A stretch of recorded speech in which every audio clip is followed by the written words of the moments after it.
Hello everyone, teaching बेल्सी में हम सभी का स्वागत करते हैं और आशा करते हैं कि आप सभी ठीक होंगे। आज की इस वीडियो में हम जो टॉपिक लेकर आए हैं ये टॉप 60 क्वेश्चन होंगे। कितने? टॉप 60 क्वेश्चन होंगे। और जो टॉपिक रहने वाला है वो होगा molecules and their interaction relevant to biology.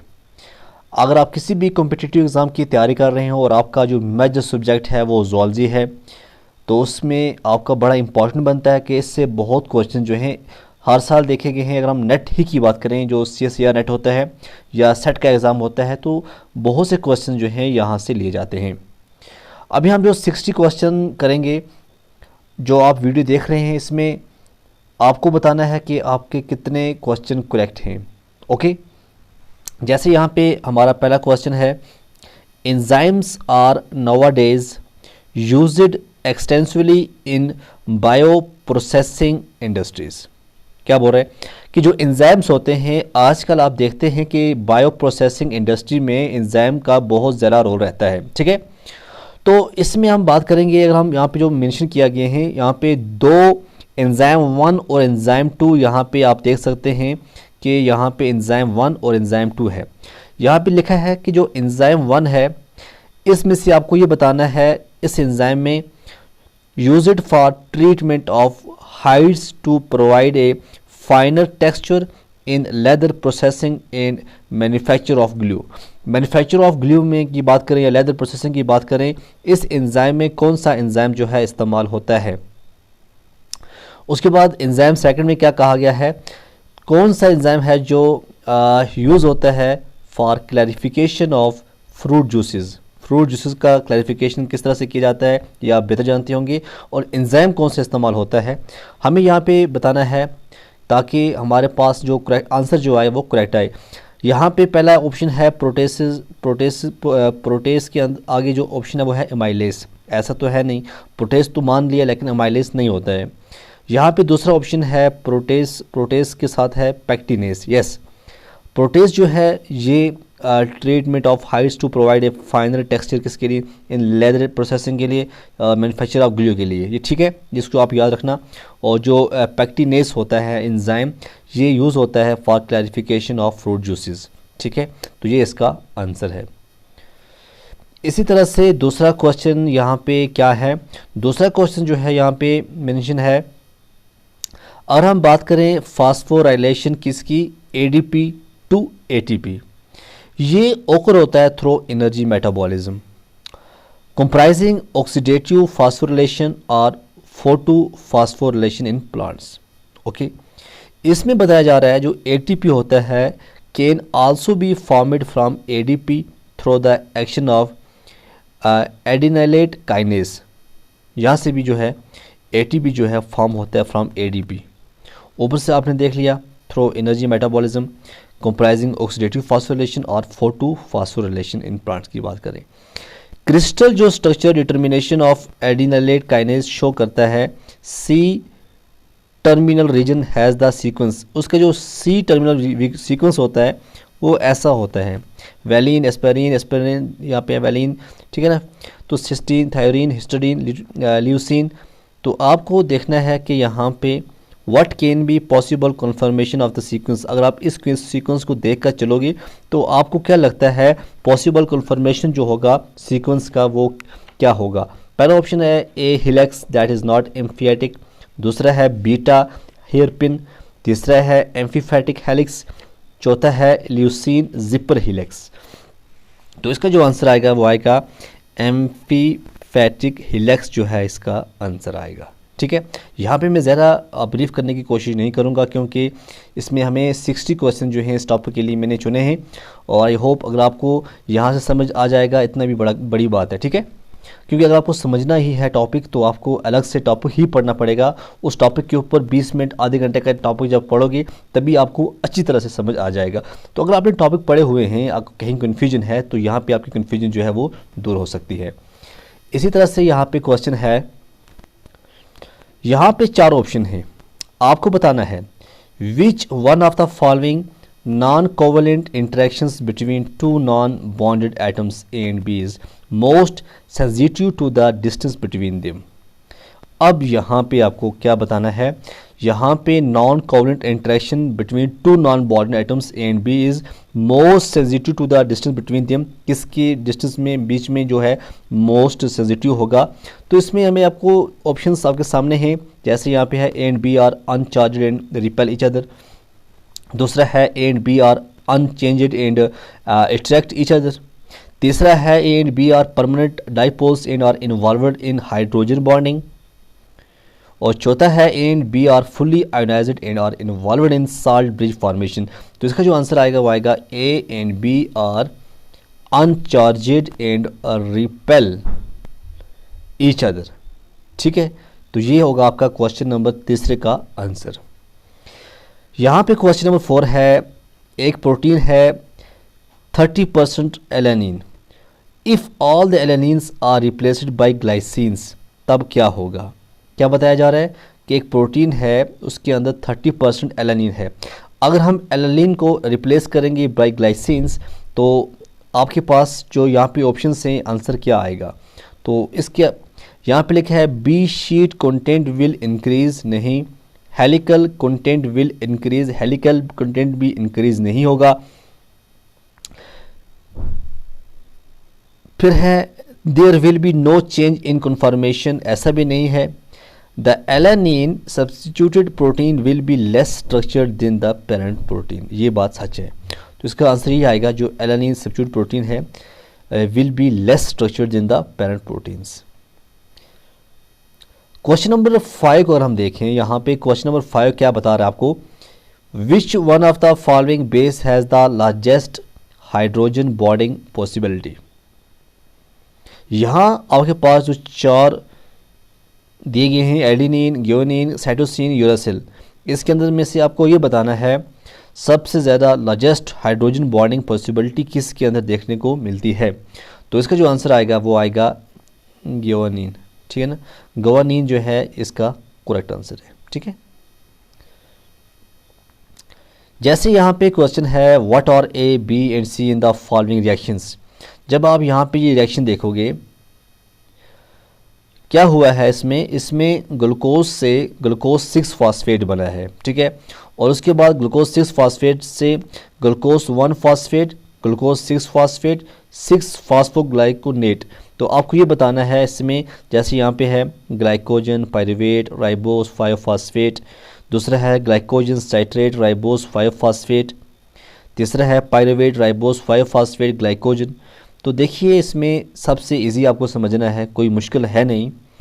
जब आप ग्लूकोज 6 फॉस्फेट की बात करते हैं, यहाँ पे जो ए आएगा, यहाँ पे है ऑप्शन, यहाँ पे ए है, यहाँ पे फिर बी है, फिर सी है। तो पहला क्या आएगा, ए के अंदर कौन सा आएगा, तो ये आपको बताना क्या है। जैसे आपने देखा होगा यहाँ पे बताया है what are A B and C in the following reactions. ठीक है, ऐसे क्वेश्चन भी एग्ज़ाम के अंदर पूछे जाते हैं। तो सिंपल है, इसमें ग्लाइकोजन आएगा, यहाँ पे पायरुवेट और राइबोस 5 फॉस्फेट, यहाँ पे जब 6 फॉस्फोग्लाइकोनेट बनता है। ठीक है ना, तो ग्लाइकोज 6 फॉस्फेट में क्या आएगा, पायरुवेट आएगा, ग्लाइकोज 1 फॉस्फेट में क्या होता है, ग्लाइकोजन होता है। तो यहाँ पे इसका जो आंसर आएगा बिल्कुल क्लियर है, ग्लाइकोजन, पायरुवेट, राइबोस 5 फॉस्फेट, ये इसका आंसर है। इसी तरह से यहाँ पे क्वेश्चन है Which one of the following is the most appropriate statement regarding folded proteins। अगर हम folded proteins की बात करें, इसमें बताना है आपको most appropriate statement बतानी है आपको। ठीक है, तो इसका जो आंसर है यहाँ पे लिखा है charged amino acid side chains are always buried। ये जो आंसर है ये तो बिल्कुल सही है। नेक्स्ट देखते हैं, tyrosine residues are always buried, ये ऐसा नहीं होता है।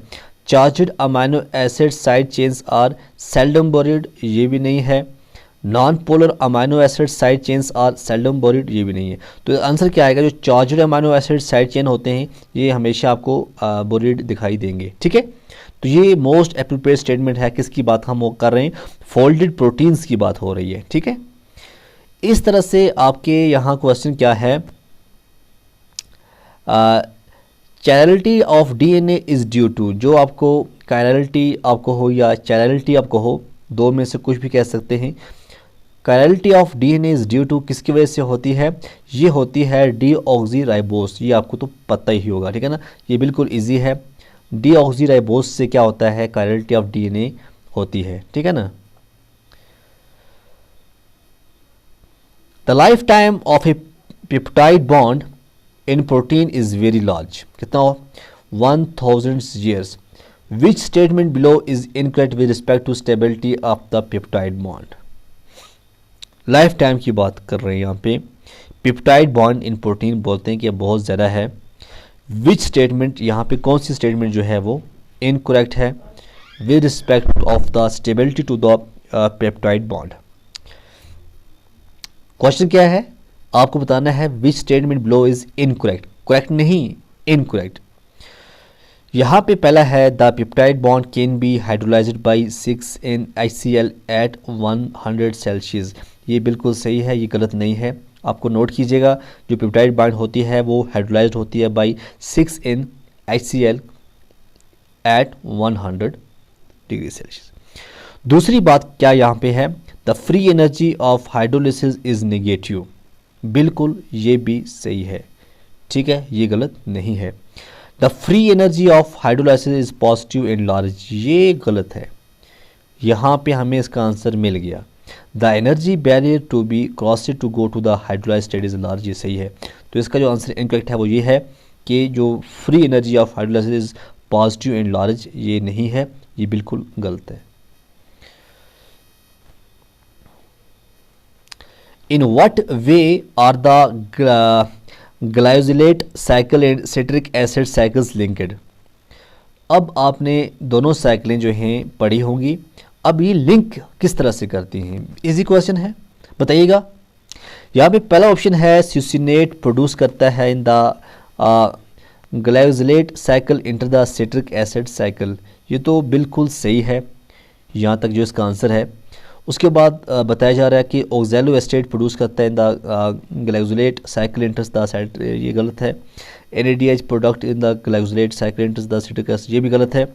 Acetyl co enzyme produced in the glycolate cycle enters the, ये भी गलत है। तो इसका जो आंसर आएगा वो आएगा succinate produce in the glycolate cycle enters the citric acid cycle. ये होता है इसका आंसर।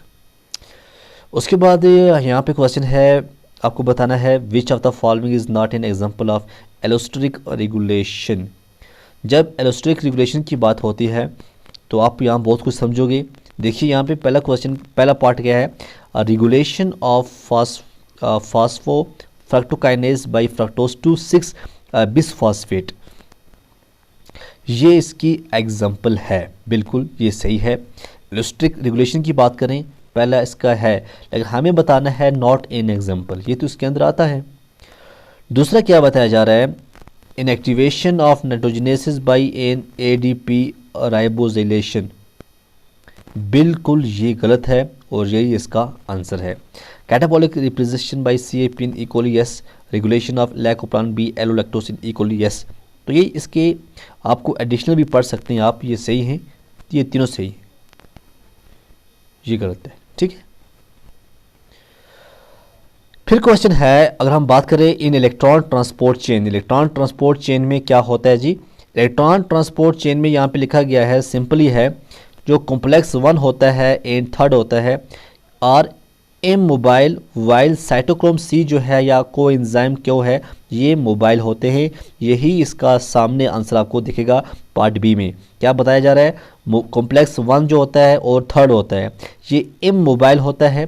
और हम साइटोक्रोम C की बात करें या कोएंजाइम क्यों की बात करें, वो मोबाइल होते हैं। बाकी जो हैं इसके आंसर करेक्ट नहीं हैं। Okay, protein. और हम ओलिगोमेरिक प्रोटीन की बात करें, उसके जो सब यूनिट्स होते हैं, आइडेंटिकल सब यूनिट्स, उनका जो मॉलिक्यूलर वेट है वो है 1 log। और हम ईच यूनिट जो है known to contain 0.28% of iron by weight. What is the maximum possible number of the sub unit of the protein? तो इसका जो आंसर आएगा वो बिल्कुल ईजी है, इसका आंसर आएगा 5। Okay,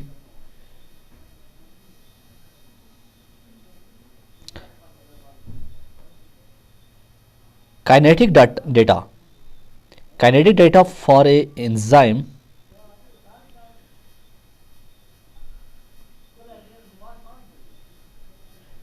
kinetic data for a enzyme that accept two substrates shows typical Michaelis Menten behavior when the concentration of one of the substrate is varied and the other held constant. However, if the same experiment is repeated for different concentration of the second substrate, then the resulting double reciprocal plots are found to be parallel to each other.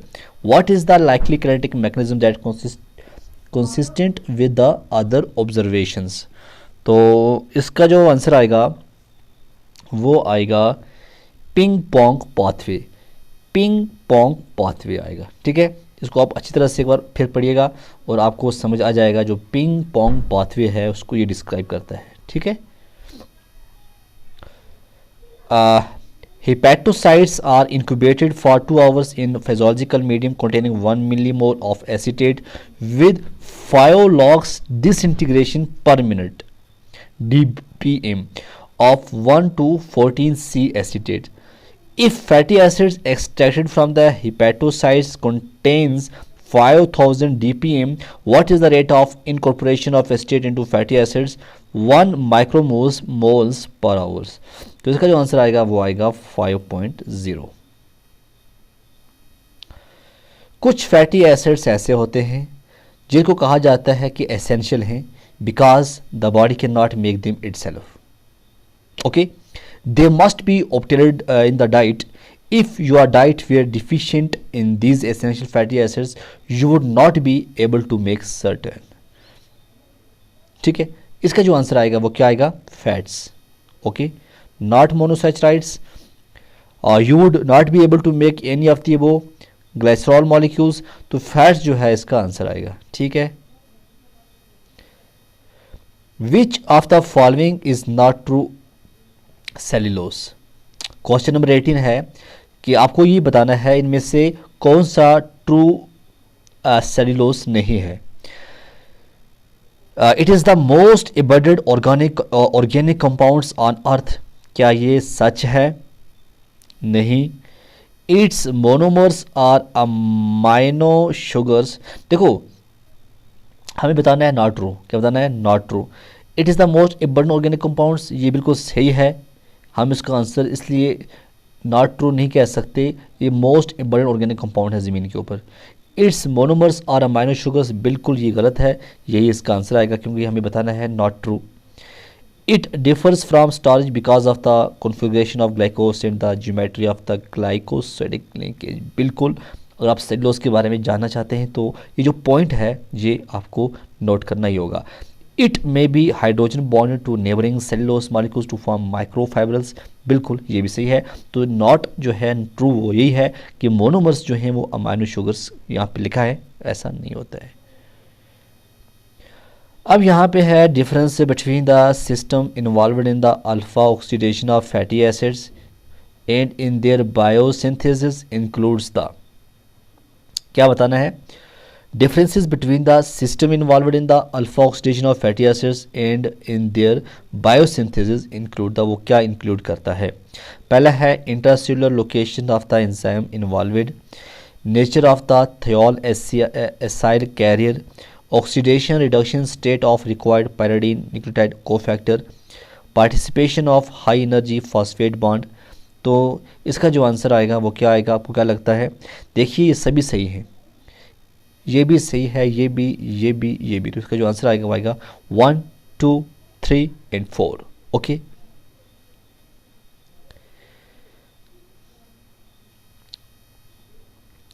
which one of the following is without coenzyme activity? Thiamine, biotin, riboflavin, vitamin E. तो बताना है आपको without coenzyme activity किसके अंदर देखने को मिलती है। तो इसका जो बिल्कुल आंसर आएगा वो आएगा विटामिन ई। क्या आएगा? Vitamin E. इस तरह से क्वेश्चन नंबर 21 क्या है? The ECM of animal cells consist of what 3 classes of molecules. यहाँ पे क्या है? ईसीएम ऑफ एनिमल्स की बात हो रही है। तो इसका जो आंसर आएगा वो आएगा structure proteins, protein, polysaccharides, adhesive glycoproteins. ठीक है, और हम ईसीएम ऑफ एनिमल्स का देखें, cells consist of what 3 classes. Cells consist करता है structure protein, protein, polysaccharides, adhesive glycoproteins. ये इसका आंसर आएगा। ओके, उसके बाद है which of the following sequence represent a possible pathway in the production of secretory proteins. यहाँ पे है रफ एंडोप्लाज्म रेटिकुलम, उसके बाद आता है secretary vesicles, ribosomes, Golgi apparatus. नहीं, ये इसका आंसर नहीं हो सकता। ठीक है, दूसरा है राइबोसोम्स, ठीक है। उसके बाद रफ एंडोप्लाज्म रेटिकुलम, ये भी ठीक है। गोल्गी एपैरेटस, ये भी ठीक है। और सेक्रेटरी वेसिकल्स, ये भी ठीक है। तो इसका जो आंसर आएगा वो यही आएगा। ठीक है, पहले आएगा राइबोसोम्स, लास्ट पे आएगा सेक्रेटरी वेसिकल्स। ये किसकी बात हो रही है? ये सेक्रेटरी प्रोटीन्स की बात हो रही है। इसकी जो पाथवे है, प्रोडक्शन ऑफ पाथवे का जो है वो यही है। Which of the following correctly match in organelle with its functions. क्या है, आपको क्या बताना है यहाँ पे? विच of the following correctly match it करता है ऑर्गेनली विद इट्स फंक्शन। तो इसका जो आंसर आएगा वो क्या आएगा? सेंट्रल वैक्यूल स्टोरेज, ये इसका आंसर आएगा। सेंट्रल वैक्यूल स्टोरेज जो है ये करेक्टली मैच करता है इन organelle with its function.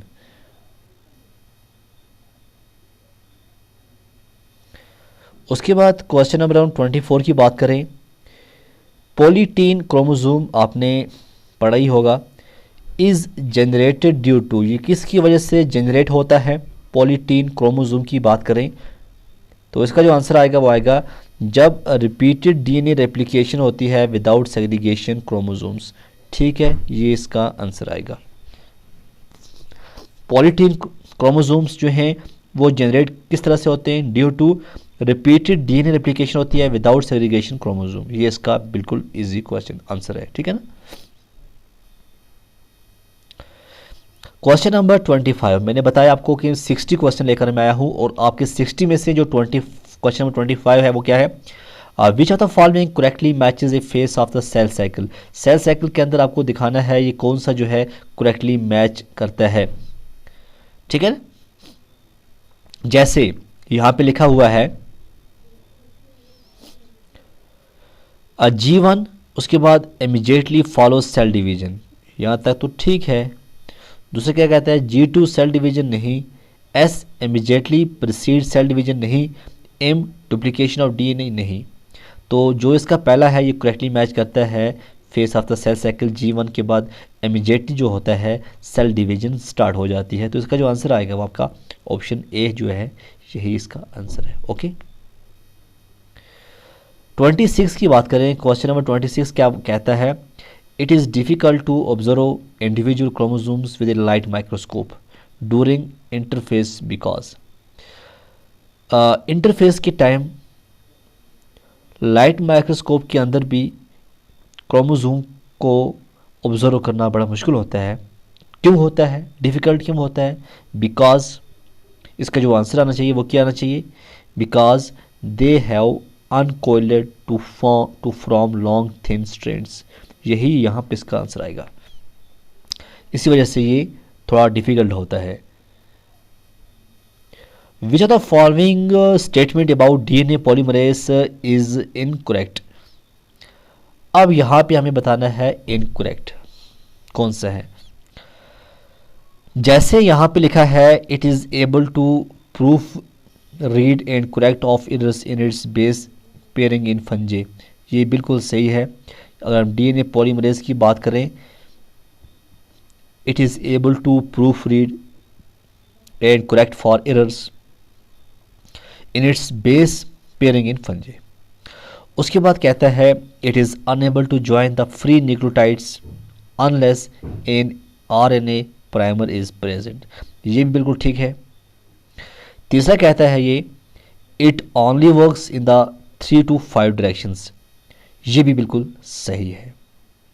Okay, it joins complementary base pair to each other, ये नहीं है भाई। यहाँ तो आपका आंसर निकल सकता है क्योंकि जो इनकरेक्ट हमें बताना है, आपने यहाँ पे इसके करेक्ट भी देख लिया और इनकरेक्ट भी आपने डीएनए पॉलीमरेज के बारे में जान लिया।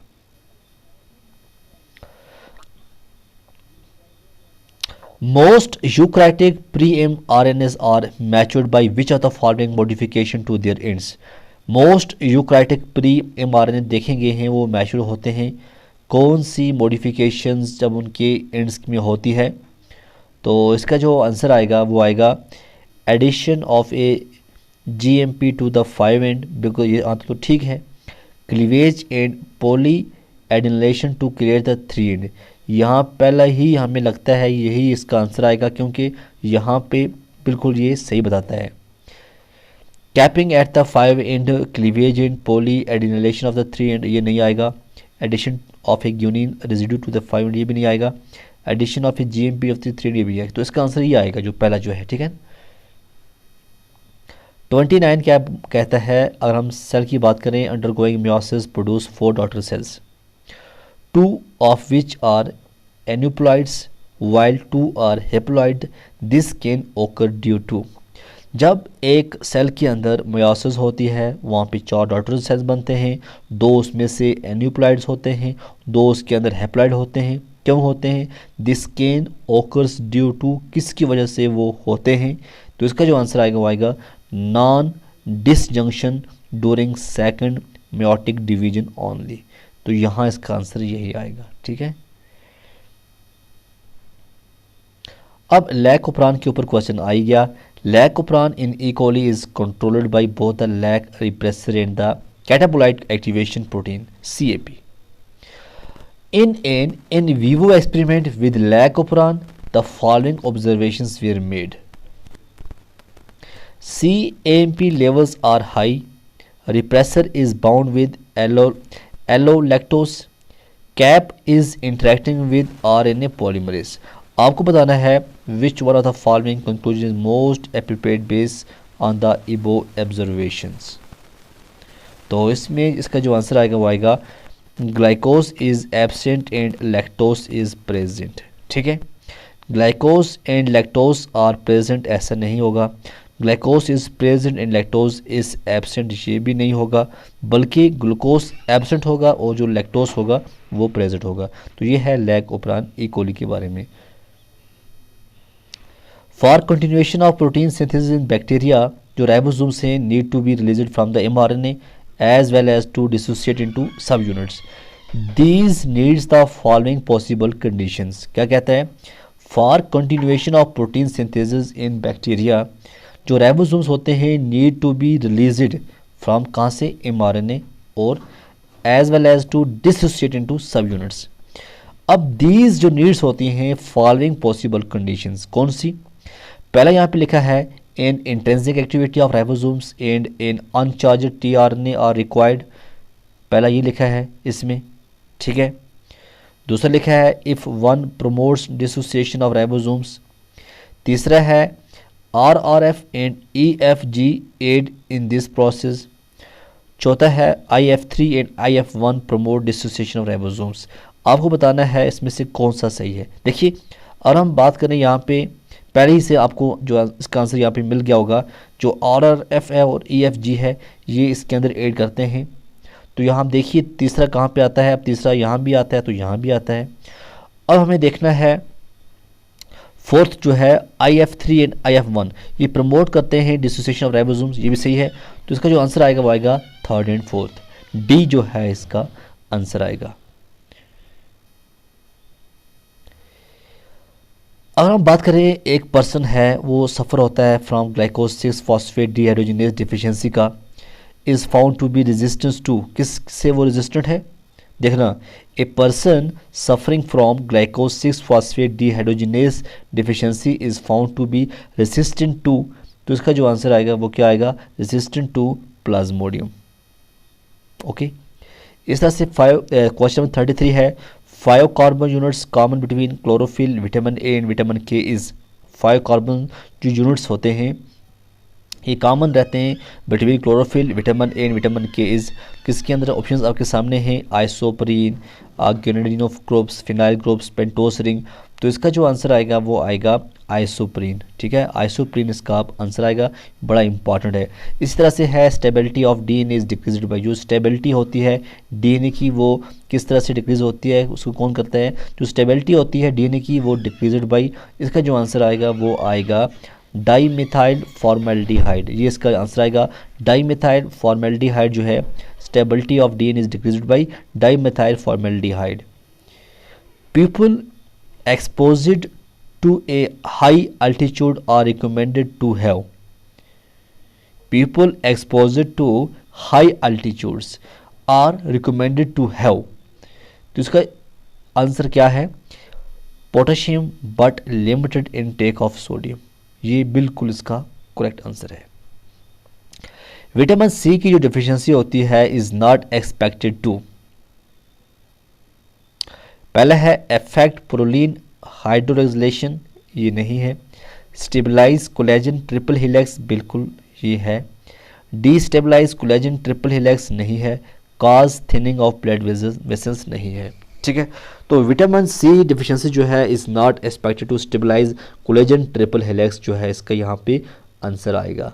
ठीक है, 36 का जो आंसर आएगा वो क्या आएगा? B part. Which of the following amino acids found in the active site of restriction enzyme would you expect to be involved in binding magnesium? Which of the following amino acids जो हैं in the active site of restriction enzymes would you expect to be involved in binding magnesium Mu2+? तो यहाँ पे इसका जो answer आएगा वो आएगा एस्पार्टिक एसिड। एस्पार्टिक एसिड जो है ये इसका आंसर आएगा। क्वेश्चन नंबर 38 क्या है आपका?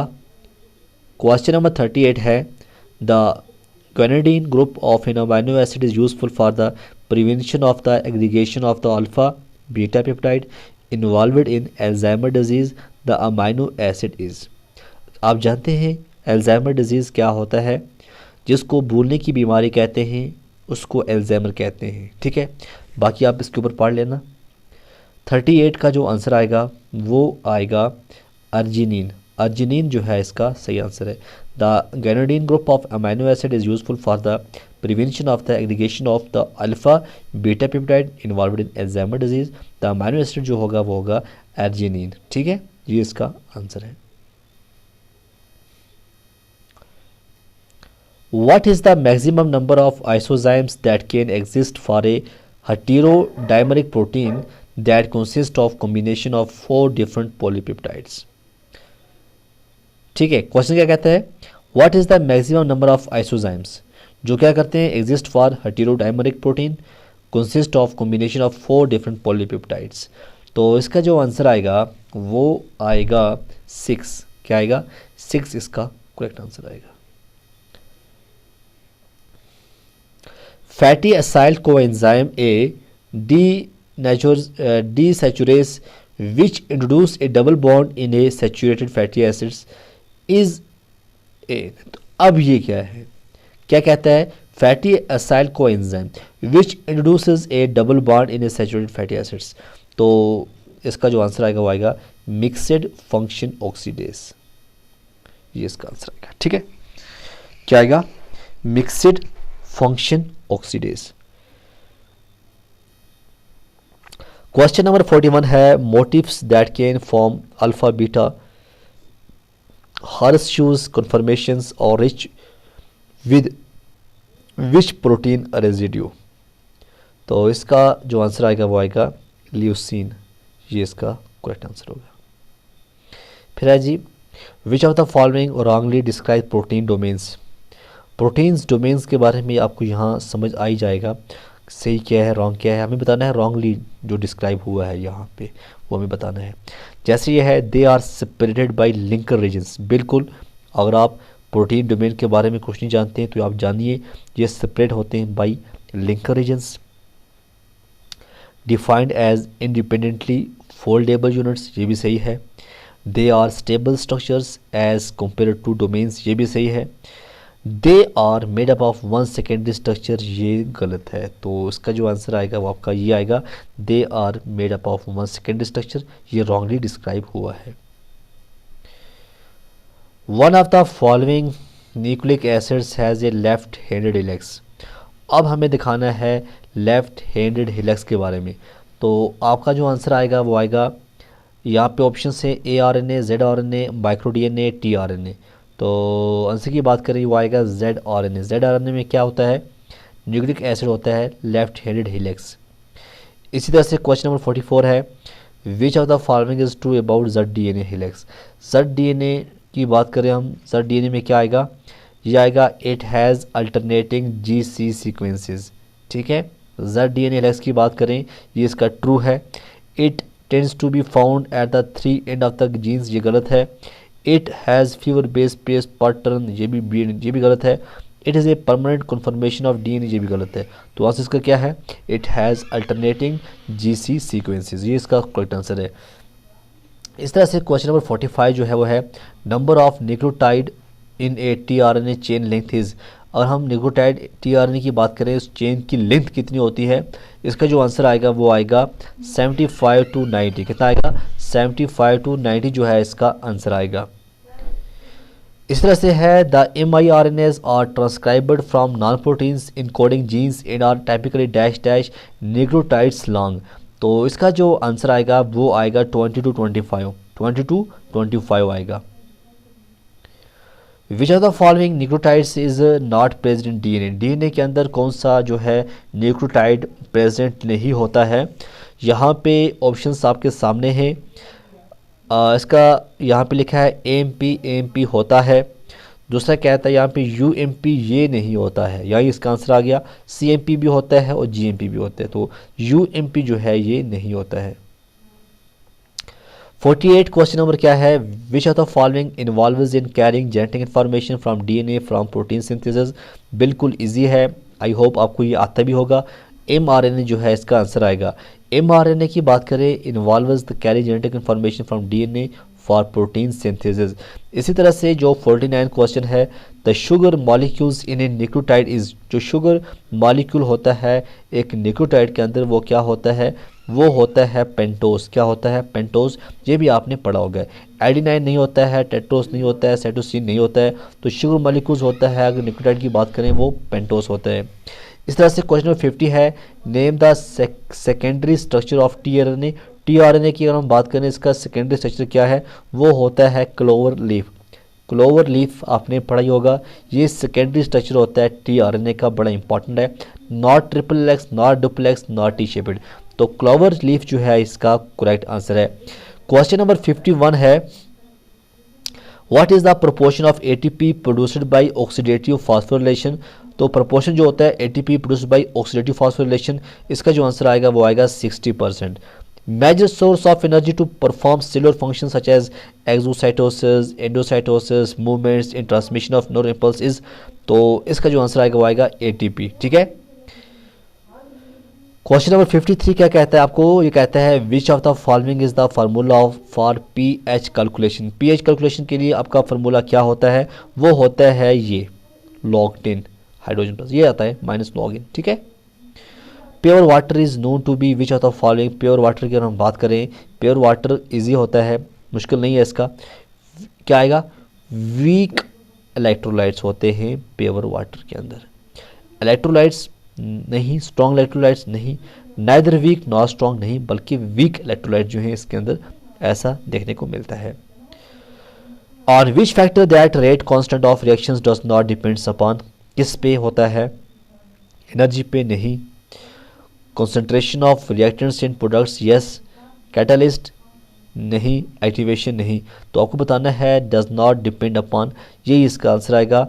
इसके ऊपर रिएक्शंस डज नॉट डिपेंड, इसके ऊपर डिपेंड नहीं होती है, एनर्जी, कैटलिस्ट, एक्टिवेशन के ऊपर ये डिपेंड होती है।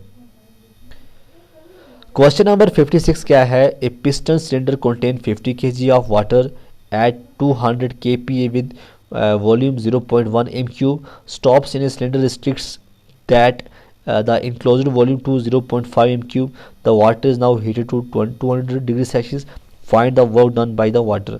तो आपने ये पढ़ा ही होगा आपने, और आप इसको जब क्वेश्चन करोगे तो इसका जो आंसर आएगा आपको लास्ट पे वो आएगा आपका 80 kg। ठीक है।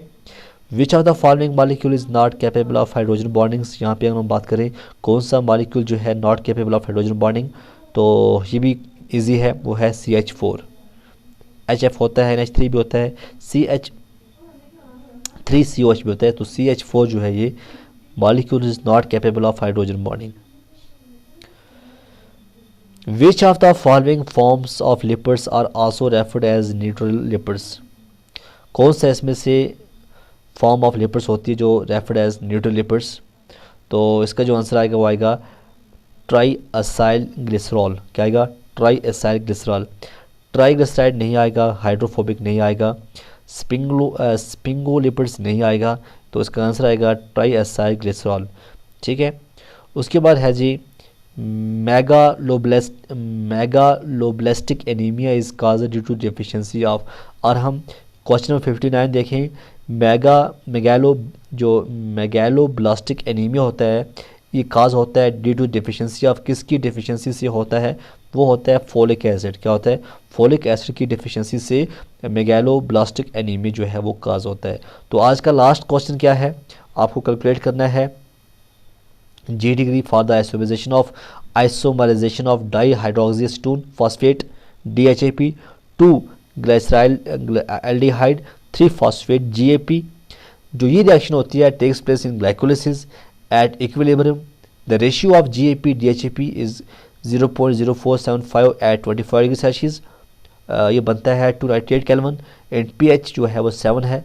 हेंस K इक्वल जो है ये होता है 0.0475। आपको स्टैंडर्ड फ्री एनर्जी आपको निकालनी है इस रिएक्शन की। जब आप इसको निकालोगे तो आपके पास जो आंसर आएगा वो आएगा 1.80। ठीक है। कुछ क्वेश्चंस में ऐसे थे जो आपको ब्रीफ करने की ज़रूरत है, आपको कुछ रिएक्शन पढ़ने की ज़रूरत है, तभी जाके आपके कॉन्सेप्ट क्लियर होंगे। क्योंकि इसमें से 4-5 क्वेश्चन ऐसे थे आउट ऑफ 60 जो जिनको लिंक्थी हैं, उनको पूरा कैलकुलेट करना है, आपको रिएक्शन दिखानी है, फार्मूला दिखाना है, तो वो बहुत लिंक्थी थी, इसलिए मैंने वो पूरी अच्छी तरह से एलेबोरेट नहीं किया। तो जितना कुछ बाकी रहा, आई होप आपको कुछ ना कुछ क्वेश्चन जो हैं आपके दिमाग के अंदर आए होंगे, किस तरह से हमें इसका आंसर निकालना है, किस तरह से क्वेश्चन जो हैं वो पूछे जा सकते हैं। तो टीचिंग बायोलॉजी में जुड़ने के लिए आपका बहुत बहुत धन्यवाद।